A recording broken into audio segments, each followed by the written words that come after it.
अस्सलाम वालेकुम, मैं हूं रेहान तारिक और आप देख रहे हैं दस्तक। आखिरकार हुकूमत तमाम फरीकैन और तमाम मामलात को उबूर करने के बाद, एक दरिया को उबूर करने के बाद, तमाम तर जतन करने के बाद आईनी तरामीम को मंजूर कराने में कामयाब रही है। हुकूमत ने कौमी असम्बली और सेनेट में अपनी मतलूबा अक्सरियत पूरी करके मतलूबा नताइज हासिल कर लिए हैं। सदर मुमलिकत के दस्तखत के बाद 26वीं आईनी तरमीम का गैजेट नोटिफिकेशन भी जारी कर दिया गया और अब आईनी तरामीम की मंजूरी में बिलावल भुट्टो के किरदार को बहुत अहमियत का हामिल समझा जा रहा है, जिन्होंने मौलाना फजल रहमान को कायल करके आईनी तरामीम की मंजूरी की राह हमवार की। अब इस अहम आईनी सब शेख की बात करें तो शेख के मुताबिक सीनियर तरीन जज बतौर सुप्रीम कोर्ट के चीफ जस्टिस के लिए ऑटोमेटिक चॉइस नहीं होगा, बल्कि चीफ जस्टिस ऑफ पाकिस्तान का इंतखाब 3 सीनियर मोस्ट जजेस में से किया जाएगा। नई तरमीम के तहत चीफ जस्टिस के नाम का फैसला 12 रुकनी पार्लिमानी कमेटी 2/3 अक्सरियत से करेगी। कमेटी वजीर आजम को चीफ जस्टिस का नाम भेजेगी, जिसके बाद वजीर आजम सदर मुमलिकत को मंजूरी के लिए नाम भेजेंगे। 26वीं आईनी तरमीम के मुताबिक 3 सीनियर जजेस में से किसी जज के इनकार की सूरत में अगले सीनियर तरीन जज का नाम जेर गौर लाया जाएगा, जबकि चीफ जस्टिस ऑफ पाकिस्तान के ओहदे की मुद्दत 3 साल या रिटायरमेंट की उम्र की हद 65 साल होगी। अब इस शिक के बाद यह ख्याल किया जा रहा है कि जस्टिस मंसूर अली शाह के चीफ जस्टिस बनने के इम्कानात मादूम हो जाएंगे। अब इन अहम आईनी तरामीम के सियासत पर क्या असरात मुरतब होंगे, तो इन तरामीम की मंजूरी के बाद ऑपोजिशन और हुकूमत के दरमियान मजीद कशीदगी बढ़ेगी, बल्कि बढ़ना शुरू हो भी चुकी है। अब इन तरामीम की मंजूरी के बाद तहरीक इंसाफ खुद को मजलूम साबित कर रही है।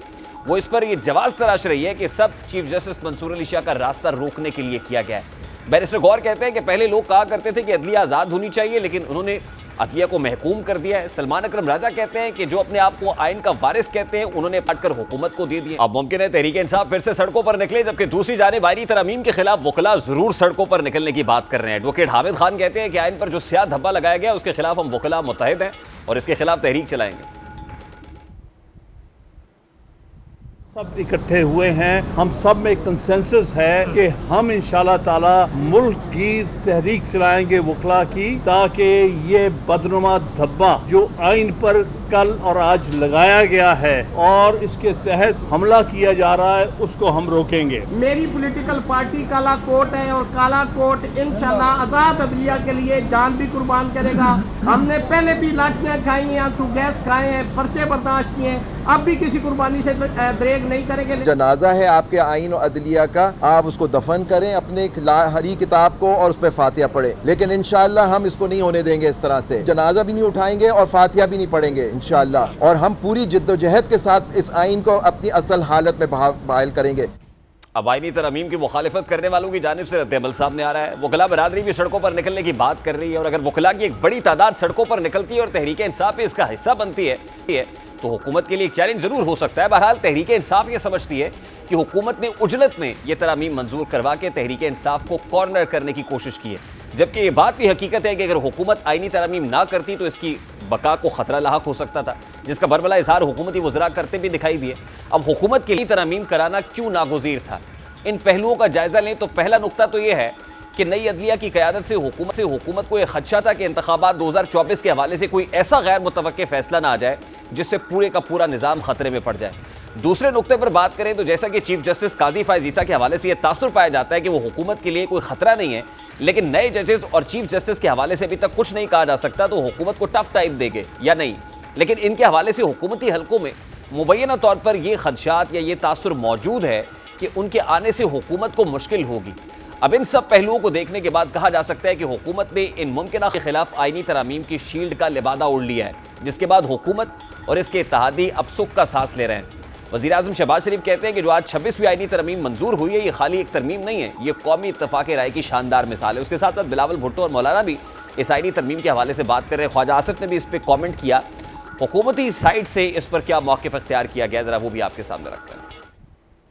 ये कहना चाहूँगा कि आज ये एक तारीखी दिन है। अल्हम्दुलिल्लाह जो आज अमेंडमेंट आइन में हुई है, ये 26वीं तरमीम हुई है। ये खाली एक तरमीम नहीं, बल्कि ये कौमी यकजहती इत्तफाक़ राय की एक शानदार मिसाल एक मरतबा फिर कायम हुई। कंसेंसस हो सकता था वो है, और मैं समझता हूँ ये सियासत की फतह है, ये जमहूरियत की फतह है, ये सियासी जमातों का फतह है, और हमारे भाई वो दे या ना दे, ये इनका भी सियासी सियासी कामयाबी है। वोट को इज्जत जज नहीं देते, वोट को इज्जत ये पार्लियामेंट देती है। वोट दो, हमें वोट दो, क्योंकि हम वोट को इज्जत दे रहे हैं, हम इलेक्टेड लोगों को इज्जत दे रहे हैं। उन 17 बंदों से पावर लेके ये 350 बंदों को हम पावर दे रहे हैं। आज हमारी ये तरमीम जो है हमारे मिशन की तकमील की सबसे बड़ी निशानी है।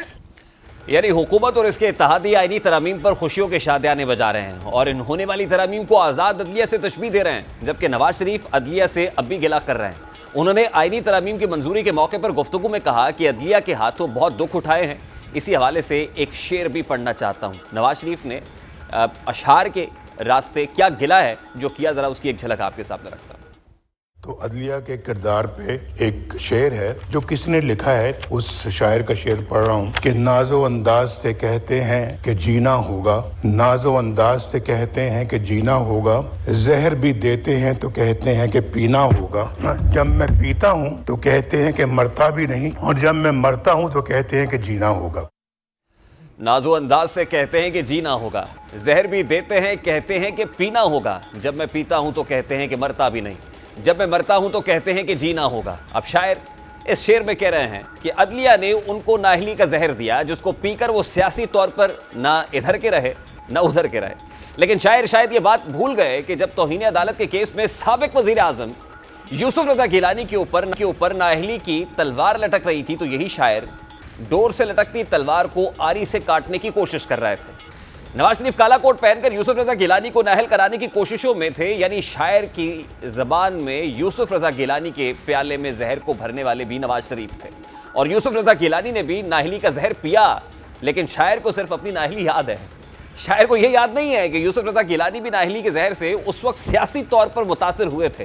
फिर इसी तरह बिलावल भुट्टो जो अब आईनी तरामीम की रोशनी में आज़ाद अदलिया और आज़ाद अदालती बेंचेस की बात कर रहे हैं, वो माजी में चीफ जस्टिस को अदालत को काला साहब करार देते थे।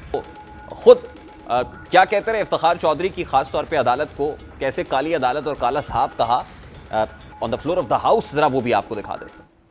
इस आइन के लिए, इस जमहूरियत के लिए जो काला साम, जो दांत रखने वाला जहर वाला काला साम जो इस पूरा पार्लियामान के इर्द गिर्द घूम रहा है, इस पार्लियामान पे हमला करते आ रहा है, इस पार्लियामान के अफेयर्स में मुदाखलत करते आ रहा है, जिसने एक नहीं, मैं गिन नहीं सकता हूं कि कितने वज़ीर आज़म को फारिग करवाया, वो काला साम हमारा इफ्तिखार चौधरी वाला अदालत है। इस वक्त पाकिस्तान मुस्लिम लीग नून के मरकजी रहनुमा राना एहसान अफजल साहब ने भी ज्वाइन किया। अस्सलाम वालेकुम राना एहसान अफजल साहब, बहुत बहुत शुक्रिया आपके वक्त के लिए। सर, 26वीं आईनी तरमीम मंजूर हो गई और इस आईनी तरमीम के रास्ते आप ये इस्टेब्लिश कर रहे हैं कि अदलिया आज़ाद हो गई है। मेरा बड़ा सादा सा सवाल है सर, ये अदलिया उस वक्त आज़ाद थी जिस वक्त नवाज शरीफ काला कोट पहन के यूसुफ रजा गिलानी के अगेंस्ट गए थे, या अदलिया आज रात की तारीखी में 26वीं आईनी तरमीम मंजूर कराने से आज़ाद हुई है? नहीं, देखिए, मेरे ख्याल से जो आप सही कह रहे हैं कि उस टाइम के ऊपर कोई चीज़ें ऑपोजिशन जो है वो चाहती है कि जो हुकूमत है उसको टफ टाइम मिले, और उस वक्त की अदालतें अगर किसी ने किसी को टफ टाइम दिया तो उसको उन्होंने सराहा। लेकिन बात ये है कि ये इसी मुल्क की अदलिया थी जिसने रिकोडेक के ऊपर नुकसान उठाया, इस मुल्क की मईशत को नुकसान दिया। यही अदलिया थी जिसने सुप्रीम कोर्ट पे सुओ मोटो लेके स्टील मिल को के ऊपर अरबों रुपए का नुकसान किया और उसकी प्राइवेटाइजेशन को रोका, और इस तरह की दीगर मसाले जहां मईशत को डेंट पड़ा। लेकिन उसके साथ साथ आपको चीफ जस्टिस डैम बनाते हुए नजर आए, JITs बनाते हुए नजर आए, और वजीर आजम को फारिग करते हुए नजर आए। सर, मुझे कहने दीजिए ना कि जुडिशियल एक्टिविज्म की बुनियाद भी तो आपने रखी थी, और उस वक्त जो जुडिशियल एक्टिविज्म था उसको हवा आप दे रहे थे, उसकी एम्पावरमेंट के लिए आप सड़कों पर थे, आप अदलिया बहाली की तहरीक में शाना बशाना खड़े हुए थे इफ्तिखार चौधरी के साथ। देखिए, अगर उस वक्त तो जो डिक्टेटर के साथ एक मामला था वो कुछ और था, लेकिन मैं समझता हूं कि तब तो एक डिक्टेटर को हम फारिग करना चाह रहे थे इस मुल्क से, और अदलिया तहरीक एक ऑर्गेनिक तहरीक निकली। अभी तो देखें एक कंसेंसस बेस्ड, लेकिन राना एहसान अफजल साहब कथा कलामी की माजरत, उस वक्त डिक्टेटर से लड़ने के लिए आपने अदलिया को गैर मामूली हद तक एम्पावर कर दिया, इतनी ताकत दे दी कि उसके बाद फिर आप जो केसेस गिनवा रहे रेकोडेक से लेके यूसुफ रजा गिला, उसके बाद ये सारा कुछ उस वक्त हो रहा था, और उसके बाद आप ये कहते हैं कि वही सिलसिला था साकिब निसार तक और गुलजार तक और आसिफ सईद खोसा तक। लेकिन उसके पीछे ये मानिए कि आपका बहुत बड़ा रोल था, किरदार था। उस वक्त आप अदलिया को बहाल कर रहे थे, उस वक्त आप जो है उसका क्रेडिट लेते हैं। आज आप 26वीं आईनी तरमीम कह रहे हैं कि करा के कह रहे हैं कि अदलिया बहाल हो गई, तो अदलिया उस वक्त बहाल हुई थी या गुज़श्ता रात बहाल हुई है? ये देखें, एक डिक्टेटर के खिलाफ तो बिल्कुल अदलिया ने स्टैंड लिया, उस चीफ जस्टिस ने स्टैंड लिया, लेकिन उसके बाद अगर उस चीफ जस्टिस ने कोई जुडिशल एक्टिविज्म के जरिए मुल्क की मईशत को या सियासत को नुकसान पहुंचाया, तो अगर उस वक्त हमें किसी चीज़ का फ़ायदा हो रहा था तो बिल्कुल हमें उस वक्त सपोर्ट नहीं करना चाहिए था। लेकिन आज जो है हम समझते हैं कि जुडिशल एक्टिविज्म नहीं होना चाहिए, जहां उनकी डोमेन है वो उस डोमेन में काम करें, और एक कंसेंसस बेस्ड अगर तरामीम आई है उसको वेलकम करना चाहिए। और देखें, यहाँ ऐसी तरामीम है कि जिसमें ना सिर्फ हुकूमत का किरदार है बल्कि ऑपोजिशन का भी उतना ही किरदार है, और इक्वल रिप्रेजेंटेशन है जुडिशल कमीशन के अंदर ऑपोजिशन के मेंबरान की। तो मैं समझता हूँ कि ये एक ऐसी न्यूट्रल तरामीम है। सर, इक्वल रिप्रेजेंटेशन कैसी होगी? हुकूमत का पलड़ा तो फिर भी भारी रहेगा, अटॉर्नी जनरल, लॉ मिनिस्टर, उसके बाद हुकूमती पार्लिमानी अराकीन, तो हुकूमत का पलड़ा तो भारतौर भारकैफ भारी होगा सर। तो इक्वल रिप्रेजेंटेशन कैसे? बल्कि मुझे कहने दीजिए कि लिटिगेंट्स फैसला करेंगे कि चीफ जस्टिस ऑफ पाकिस्तान कौन होगा, यानी अब लिटिगेंट्स खुद फैसला करेंगे कि चीफ जस्टिस कौन होगा सर? नहीं, देखें, मैं तो इसको बिल्कुल रद्द करता हूँ। दुनिया के अंदर पार्लियामेंट्री कमेटीज जो हैं और पार्लियामेंट या एग्जेक्टिव में प्रेसिडेंट्स, प्राइम मिनिस्टर्स का किरदार है, और दर्जनों ममालिक में है कि जहां वो चीफ जस्टिस को नॉमिनेट करते हैं, सिलेक्ट करते हैं, और ऐसा कोई कानून नहीं मौजूद कि जब एक चीफ जस्टिस इलेक्ट हो जाए एक पार्लियामानी कमेटी से, तो वो किस कानून कायदे के तहत वो अपनी इंडिपेंडेंस उसकी अंडरमाइन होती है। कोई ऐसे कानून कायदे मौजूद ही नहीं है, और ये कोई ऐसा एलियन कॉन्सेप्ट नहीं है कि जो सिर्फ पाकिस्तान के अंदर इजाद हुआ है नया। ये बड़ा कॉमन एक मैकेनिज्म है। लेकिन राना साहब, ऐसा भी तो नहीं दुनिया के अंदर होता सर, दुनिया के अंदर ऐसा भी तो नहीं होता कि कानून साजी कराने के लिए रात की तारीकी में जिस तरीके से नंबर पूरे किए जाते हैं, वैसा तो जाहिर है डेवलप्ड कंट्रीज़ के अंदर ऐसा भी नहीं देखा जा सकता। मुहज़्ज़ब माशरों के अंदर, मुहज़्ज़ब जमहूरी निज़ाम के अंदर भी ऐसा नहीं होता जिस अंदाज में हुआ है। इसको ये जस्टिफाइड है, इसको सपोर्ट करते हैं? देखिए, यहाँ तो अली गौहर साहब जो चेयरमैन पीटीआई हैं वो ऑन रिकॉर्ड हैं कहते हुए कि पीएमएलएन से भी 7 लोग जो हैं वो ज़मीर की आवाज़ में उधर इधर वोट देंगे। ऐसा नहीं हुआ, और अगर ये ज़मीर की आवाज़ है तो दूसरी साइड से भी ज़मीर की आवाज़ आप उसको कंसिडर करें, और ये चीज़ें साबित होंगी जब किसी कोर्ट ऑफ लॉ के अंदर, जब वो कंप्लेनेंट्स कोई एफआईआर दर्ज कराएंगे, कोई मामला कोई बाय कोर्ट साबित होंगे तो हम ज़रूर उनको तस्लीम करें। लेकिन यहाँ तो एक चीफ मिनिस्टर जो है एक जमात का, अभी तो उसका ही नहीं फैसला हुआ कि वो जो है वो 12 जिलों की सैर कर रहा था या कहीं और था। राना साहब, कल जब हिस्ट्री लिखी जाएगी तो आप ये कंसीडर करते हैं कि आप हिस्ट्री की राइट साइड पे खड़े होंगे? देखें, इंशाल्लाह ताला अगर इस मुल्क के अंदर जुडिशल एक्टिविज्म, जो आप डैम बना रहे थे, जो आप मुख्तलिफ हस्पतालों को ठीक कर रहे थे, अगर सुओ मोटोज जो हैं एक अच्छी डिस्कशन के बाद लिए जाएं, और अगर जो एक अपॉइंटमेंट का निज़ाम था जुडिशरी का, जिधर मखसूस जजेस, मखसूस चेम्बर्स से ही जजेस को नॉमिनेट करते थे और वही एक टोला चलता था, अगर इन चीज़ों का इख्तिताम होगा तो बिल्कुल हम समझते हैं कि ये मुल्क के लिए बेहतरी है। और हम तो ये भी समझते हैं कि हमने आगे हम ऑपोजिशन में भी हो सकते हैं। हमने कोई गवर्नमेंट में तो नहीं रहना हमेशा, तो हम अगर ऑपोजिशन में भी होंगे तो तब भी हमारी एक वॉइस होगी इस जुडिशल कमीशन के अंदर, चीफ जस्टिस की अपॉइंटमेंट के अंदर। तो ये तो हमने पार्लियामेंट को एम्पावर किया है, हमने तो पार्लियामेंट को स्ट्रेंथन किया है और बगैर ट्राइकोटोमी ऑफ पावर को हर्ट किए। Sir, who is going to be the chief justice now? देखें, जो टॉप सीनियर मोस्ट 3 जजेस हैं, he will be amongst he will be nominated from them।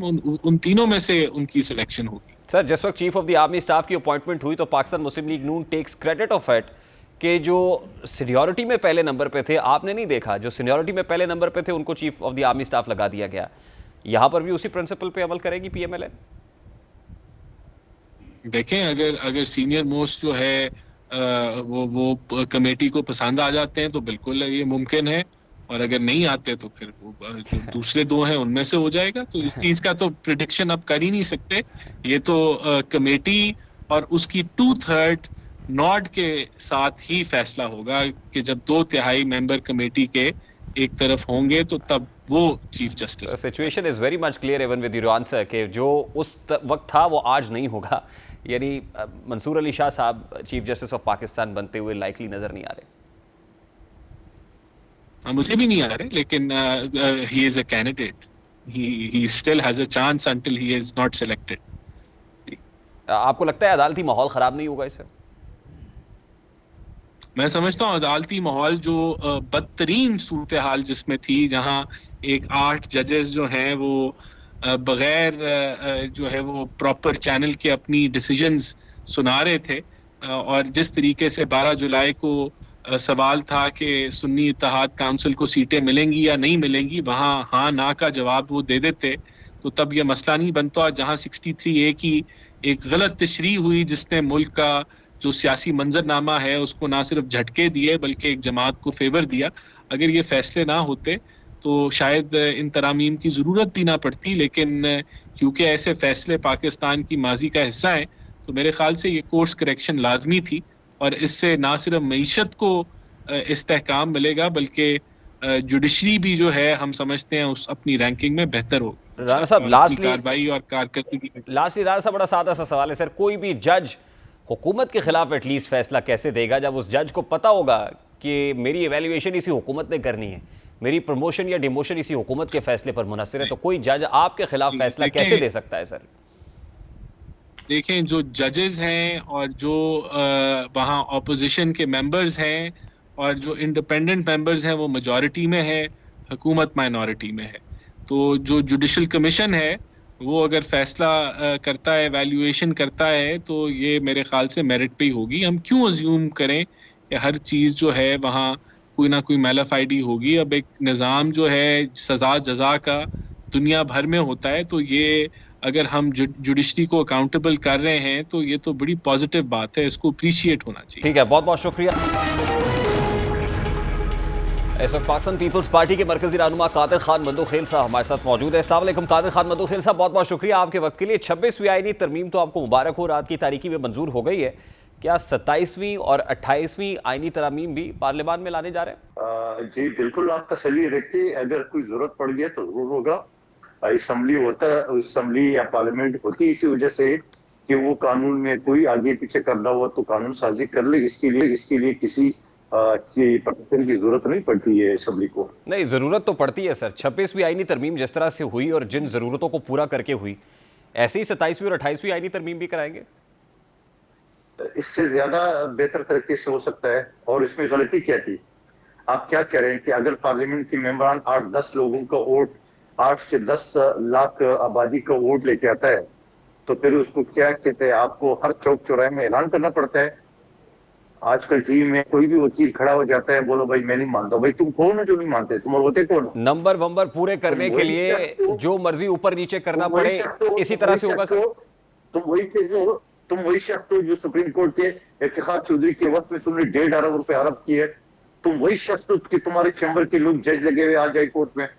तुम वही शख्स हो जो हाई कोर्ट के चैम्बर में जाके जजेस से स्टे लेके। वैसे कादिर मंदोखेल साहब, एक सादे से सवाल की अगर इजाजत दे तो मैं सादा सा सवाल आपके सामने आपके गोशगुजार कर लूं सर। सर फारूक, जो इफ्तिखार चौधरी साहब से मुताल्लिक गुज़श्ता रोज़ भी बिलावल साहब ने ऑन द फ्लोर कहा कि काली अदालत और काले सांपों का जिक्र किया, ये वही इफ्तिखार चौधरी साहब नहीं है जिनके लिए 10 नवंबर 2007 को मोहतरमा बेनज़ीर भुट्टो साहिबा भी निकली थी और इफ्तिखार चौधरी की बहाली की तहरीक में हिस्सा डाल रही थी? जी बिल्कुल, ये एहसान फरामोश शख्स है। जिस शख्स को जनरल मुशर्रफ ने जूते मार करके उसको निकाला, पीपल्स पार्टी के फजासन लीड करके वकला को, और पीपल्स पार्टी के यूसुफ रजा गिलानी ने और पीपल्स पार्टी के कायद बेनजीर भुट्टो शहीद जो है उसके घर पे गई है और ऐलान किया है।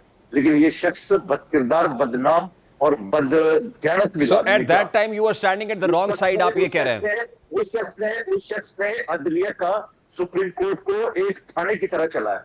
इसी वजह से हम कहते हैं कि इसी वजह से अगर ताली करम का कवल है कि जिस पे एहसान करो उसकी शर्त से बचो। तो कादिर मंदोखेल साहब, अदलिया को बहाल आपने उस वक्त कराया था या गुज़श्ता रात अदलिया बहाल हुई है?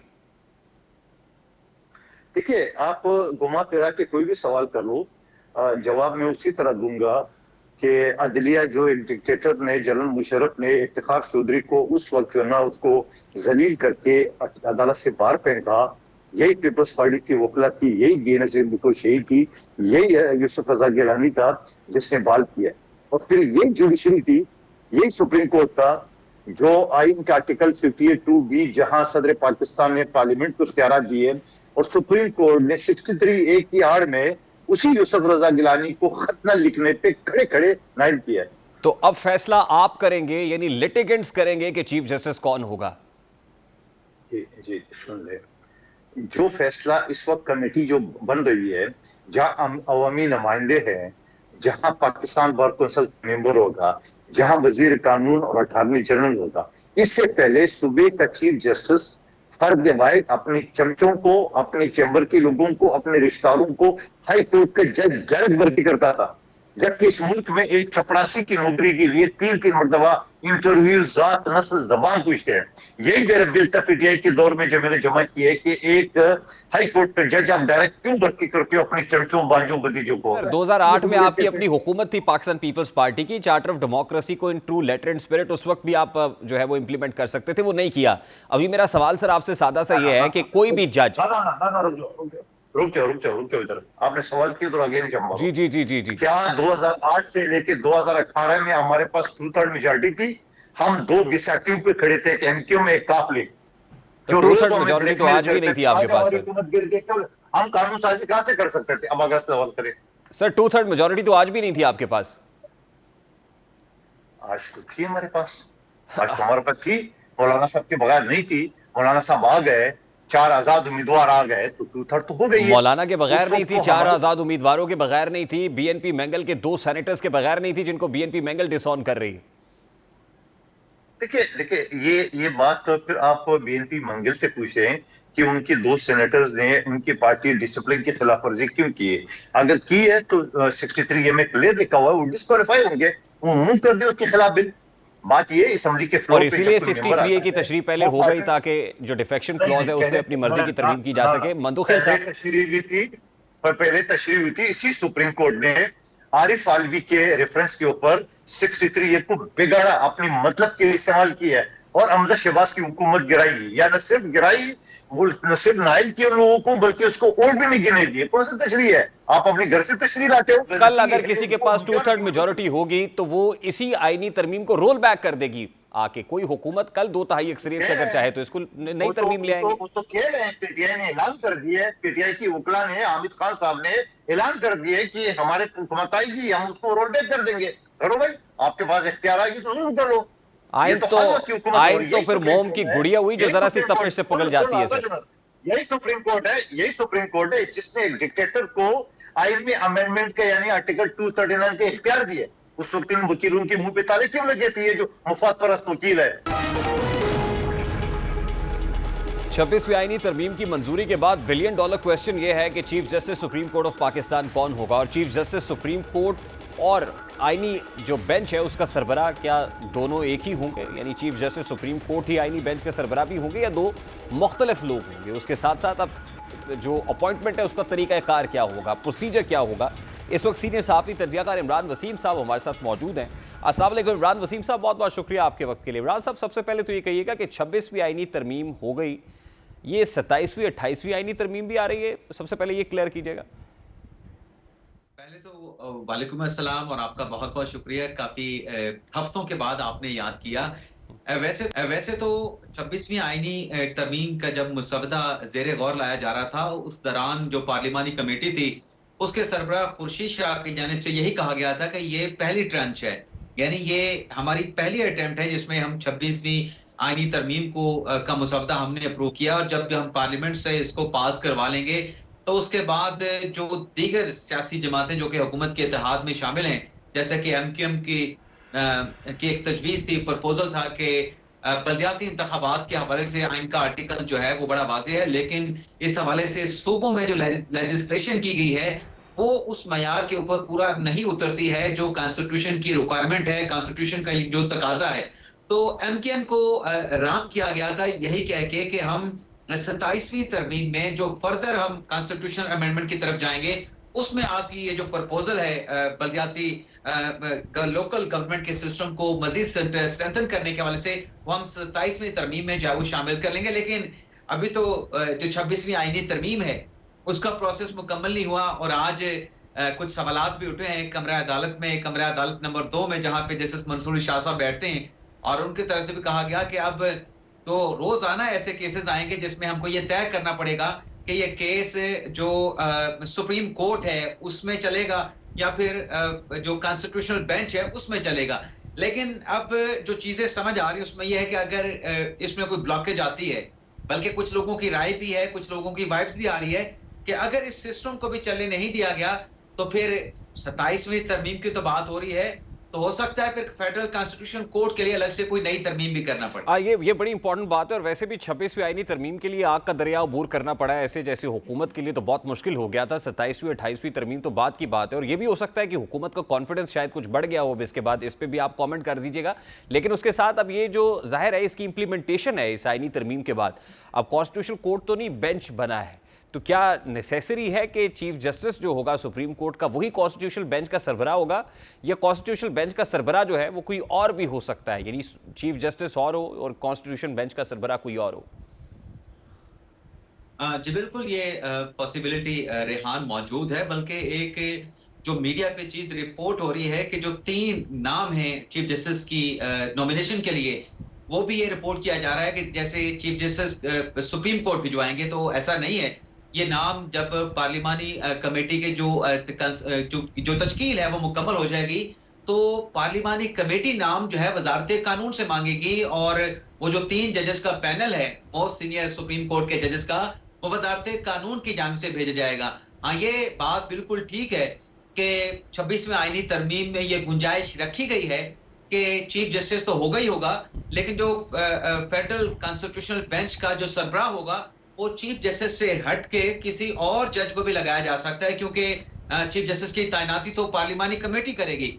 लेकिन जो कॉन्स्टिट्यूशनल बेंच के हेड की जो सरबराह होगा उसकी जो अपॉइंटमेंट होनी है या उसका जो इंतखाब होना है वो जुडिशियल कमीशन ने करना है। तो जुडिशियल कमीशन में चीफ जस्टिस भी होंगे, सुप्रीम कोर्ट के 4 जजेस भी होंगे, उसमें सेनेट के अरकान भी होंगे, उसमें कौमी असम्बली के अरकान भी होंगे और बाकी जो नॉमिनेशंस हैं वो भी तमाम मौजूद होंगे। तो वहां पर यह फैसला होगा कि चीफ जस्टिस को कॉन्स्टिट्यूशनल बेंच का सरबराह बनाना है या फिर चीफ जस्टिस अपनी जिम्मेदारियां अलग से सरअंजाम दें। अच्छा इमरान वसीम साहब, इंटरेस्टिंगली ये जुडिशियल कमीशन की जो फॉर्मेशन है वो भी तब्दील हो गई है। इस कॉम्पोजिशन में भी लगता है कि हुकूमती जो साइड है उसका पलड़ा भारी हो गया है जुडिशियल कमीशन के अंदर। देखिए, ये हम परसेप्शन की बुनियाद पे ले रहे हैं ना कि इसमें जो चीफ जस्टिस होगा वो भी हुकूमत के साथ चला जाएगा, लेकिन हम फैक्चुअली देखें तो ये 13 रुकनी जुडिशियल कमीशन होगा। इसमें सुप्रीम कोर्ट के जजेस की तादाद 5 होगी और अपोजिशन भी आप सुप्रीम कोर्ट के पलड़े में डालें, सुप्रीम कोर्ट के जजेस में डालें तो 7 की तादाद तो ये बन जाती है। हुकूमत की साइड पे अगर हम देखेंगे तो हुकूमत की साइड पे आपको वजीर कानून मिलेंगे, अटॉर्नी जनरल मिलेंगे, लेकिन सारे जजेस को आप अपोजिशन के पलड़े में ना डाल देना सर। तो मैं यही तो बात कर रहा हूं कि ये इंप्रेशन की बुनियाद पे लिया जा रहा है, क्योंकि जब उस कमीशन का इजलास होगा तो जाहिर सी बात है अब जो पार्लियामेंट के अरकान इसमें आएंगे वो 4 आएंगे, 2 अपोजिशन के हैं, 2 हुकूमत के हैं, तो यहां पर तो बराबर है। बाकी आगे अगर आप जाएंगे तो उसमें अटॉर्नी जनरल को आप इसमें शामिल कर लेंगे, आप वजीर कानून को इसमें शामिल कर लेंगे। देखिए, जिस चीफ जस्टिस को सर जिस चीफ जस्टिस को हुकूमत लगाएगी वो चीफ जस्टिस ऑपोजिशन के साथ कैसे जा सकता है इमरान वसीम साहब? अच्छा, ये हुकूमत नहीं लगा रही, चीफ जस्टिस को लगाना है पार्लियामेंट्री कमेटी ने, और पार्लियामेंट्री कमेटी जो है वो पार्लियामेंट से बिलोंग करती है। एक जज का जो नाम फाइनल करना है 3 जजेस में से वो पार्लियामेंट्री कमेटी फाइनल करेगी। तो सर उस पार्लियामेंट्री कमेटी में भी 2/3 मेजॉरिटी से होगा ना सर, और 2/3 अक्सरियत में भी हुकूमत फिर गालिब आ जाती। सर देखें, ये फिर मौजूदा हुकूमत के लिए तो नहीं है, ये तो पूरा एक सिस्टम है। आज ये मौजूद है, कल दूसरे मौजूद। महंगाई में कमी के बावजूद अब तक अवामी सतह पर उस तरह का रिलीफ नहीं मिल सका जैसा कि मिलना चाहिए था, लेकिन IMF अब ये खुशखबरी दे रहा है कि आने वाले वक्तों में महंगाई मुसलसल कम होगी, जिससे ये तवक्को की जा सकती है कि मजीद कुछ वक्त के बाद एक आम आदमी पर भी महंगाई कम होने के असरात पड़ना शुरू हो जाएंगे। बहरहाल IMF ने अपनी रिपोर्ट में महंगाई में जो कमी की पेशगोई की है वो हौसला। IMF ने अपनी रिपोर्ट में पाकिस्तान में मुसलसल 5 साल औसत महंगाई सिंगल डिजिट में रहने का तखमीना लगाया है और आलमी मालियाती इदारे ने रवा माली साल हुकूमती अदब से भी महंगाई कम रहने की पेशगोई की है। IMF को रवा माली साल पाकिस्तान में महंगाई सिंगल डिजिट में 9.5% रहने की तवक्को है। इसी तरह IMF ने मुल्क में माली साल 2025 और 26 में औसत महंगाई 7.8% रहने की तवक्को जाहिर की है, जबकि IMF ने माली साल 2026-27 के लिए पाकिस्तान में औसत महंगाई का तखमीना 6.5% लगाया, यानी महंगाई बतदरीज कम होती हुई इस तखमीने के मुताबिक दिखाई दे रही है। उम्मीद करते हैं कि बतदरीज कम होती हुई महंगाई महज आदादो शुमार के अंदर नहीं होगी, बल्कि इसके असरात आम आदमी तक भी पहुंचेंगे। प्रोग्राम के वक्त अपने इख्तिताम को पहुंचे, आपसे मुलाकात होगी इंशाल्लाह कल। अपना रखिए ख्याल, अल्लाह हाफ़िज़।